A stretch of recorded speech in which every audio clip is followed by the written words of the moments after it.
Imagine waking up tomorrow morning to the biggest news in human history.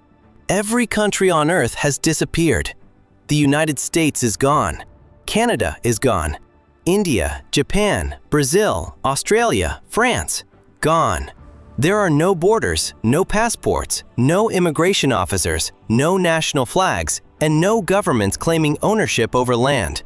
You're free to walk in any direction without crossing a single international boundary. It sounds impossible, because your entire life has been built around the idea that countries have always existed. But here's the truth.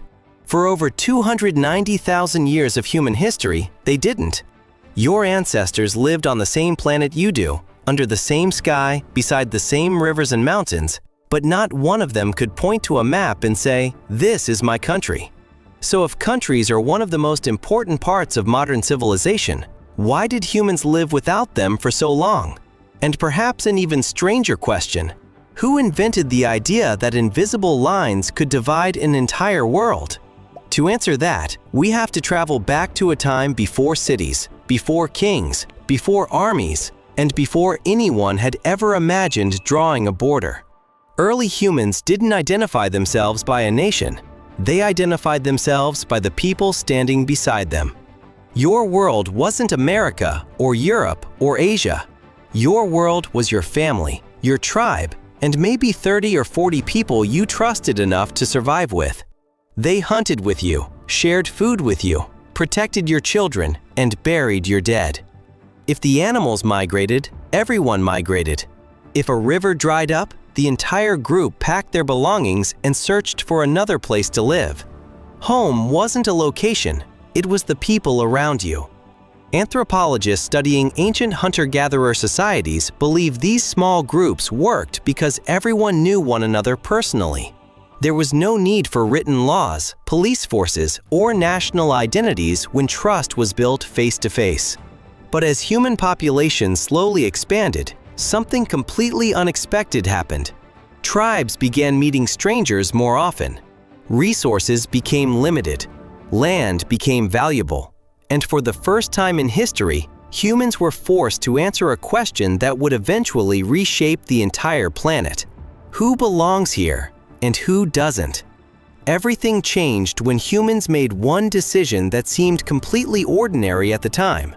They stopped following food, and instead, they made food come to them.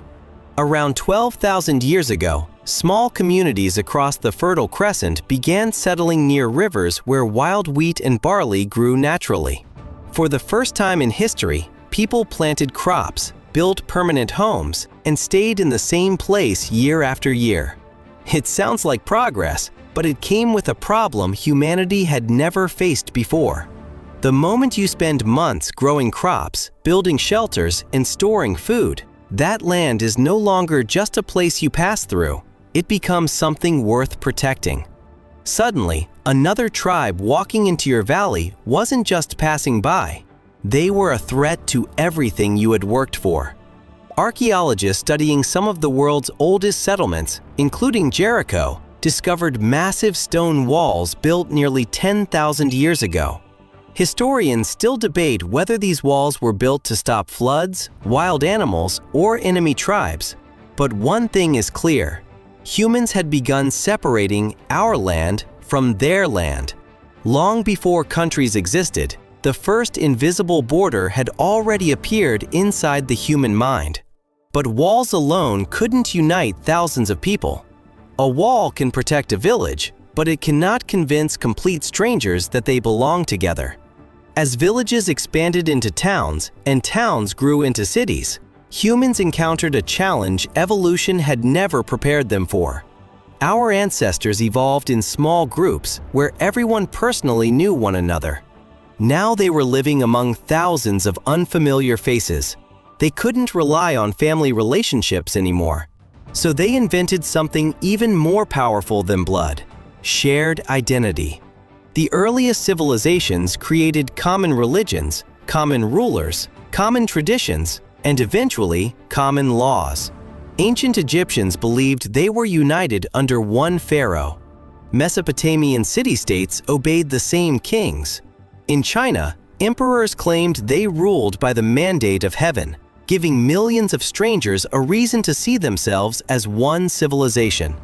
These early kingdoms weren't countries in the modern sense, but they introduced the single idea that made countries possible. People who had never met could still believe they belonged to the same community. And once humans learned to unite strangers through a shared story, the invention of countries became only a matter of time. By the time the first great kingdoms appeared, humans had already learned an incredible lesson. People will fight harder for an idea than for a piece of land. Ancient rulers understood this better than anyone. They didn't just build armies, they built stories. They told people they shared the same ancestors, worshipped the same gods, spoke the same language, and belonged to the same civilization. Those stories transformed thousands of strangers into one society. Over the centuries, kingdoms expanded into empires, and empires rose and fell. The Roman Empire, the Persian Empire, the Mongol Empire, each controlled enormous territories, yet most of them weren't countries the way we understand them today. Their people were loyal to a ruler, not a nation. The modern idea of a country began to emerge much later, especially after Europe was devastated by centuries of war. In 1648, the Peace of Westphalia introduced a revolutionary principle. Every state had the right to govern its own territory without outside interference. That simple agreement became the foundation of the modern world. Borders became official. Maps became political. Governments began defining exactly where one country ended and another began. For the first time, nations weren't just ruled, they were recognized. But here's the most fascinating part of the story. Even today, a country is still built on something you cannot touch. You can touch a mountain. You can swim across a river. You can stand in a desert. But you can never touch a border. It exists because millions of people collectively agree that it exists. Every passport, every national anthem, every election, every military, and every international law depends on one invisible invention: the shared belief that a group of strangers belongs together. That belief has inspired incredible achievements, united entire civilizations, and at the same time, fueled some of history's greatest conflicts. The next time you open a map, remember this. Those colorful borders weren't carved into the earth by nature. They were drawn by human imagination. For almost 300,000 years, humanity lived without countries. Then we created an idea powerful enough to divide continents, unite billions of strangers, and shape the modern world. Perhaps the greatest invention in human history wasn't fire, the wheel, or even writing. It was convincing millions of people to believe in the same invisible line. Today, there are nearly 200 internationally recognized countries, and billions of people are born into one without ever questioning why it exists. The passport in your pocket, the flag outside a government building, even the language you learned in school, all quietly remind you of something deeper: identity. Most people don't choose their country. It chooses them the moment they're born. From childhood, we learn its history, celebrate its holidays, sing its anthem, and cheer for its athletes. Over time, the idea becomes part of who we are. That's why people who have never met can instantly feel connected simply because they share the same nationality. A traveler wearing a US flag on a backpack can meet another American on the other side of the planet and immediately feel familiar. It's an invisible bond powerful enough to create trust between complete strangers. Psychologists call this social identity, our natural tendency to see ourselves as members of a larger group. It's one of the strongest forces in human behavior, and countries have mastered it better than almost any other institution in history. But as the world becomes more connected than ever before, some people are beginning to ask an unexpected question. Will countries always exist? Today, we work with people across continents, make friends online who live thousands of miles away, and even earn money from companies based in different nations. Technology has made the world feel smaller than ever. Yet, despite globalization, countries remain incredibly powerful. Borders still determine where we can live, where we can vote, and which laws protect us. Governments still collect taxes, issue passports, and defend their territory.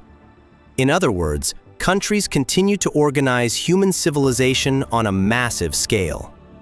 They may evolve, their borders may shift, new nations may appear while others disappear, but the need for people to belong to something larger than themselves has existed for thousands of years, and it isn't disappearing anytime soon. Because in the end, a country isn't just land surrounded by borders. It's one of humanity's greatest shared stories. And stories, more than anything else, have always been what made us human. Stand on any border in the world today and look around. On one side, people may speak a different language, follow different laws, wave a different flag, and call themselves by a different nationality. Yet the mountains don't know they've crossed into another country. The rivers don't stop flowing because a line appears on a map. The birds flying overhead never show a passport. Nature has never recognized borders. Humans did. And that may be the most extraordinary part of this entire story. Countries are not ancient mountains or timeless oceans. They are one of humanity's greatest collective ideas, an invisible agreement that billions of strangers continue to believe in every single day. That belief has built civilizations, inspired incredible achievements, united millions during disasters, and at times divided humanity through conflict. Like every powerful invention, the idea of a country has changed the course of history in ways no one could have imagined when the first villages appeared thousands of years ago. So the next time you look at a world map, don't just see colorful shapes. See one of the greatest stories ever written by the human mind. A story that began with small tribes gathering around campfires, evolved into villages surrounded by stone walls, grew into kingdoms ruled by powerful leaders, and eventually became the nations we know today. Every border, every flag, every passport is a reminder that humans possess a remarkable ability unlike any other species on Earth. We can imagine something invisible, believe in it together, and make it shape the real world. Maybe countries were never simply invented. Maybe they were humanity's way of answering one timeless question. Where do I belong? And perhaps, thousands of years from now, future generations will look back at our maps the same way we look back at the first stone walls, wondering how one simple idea changed the destiny of an entire species.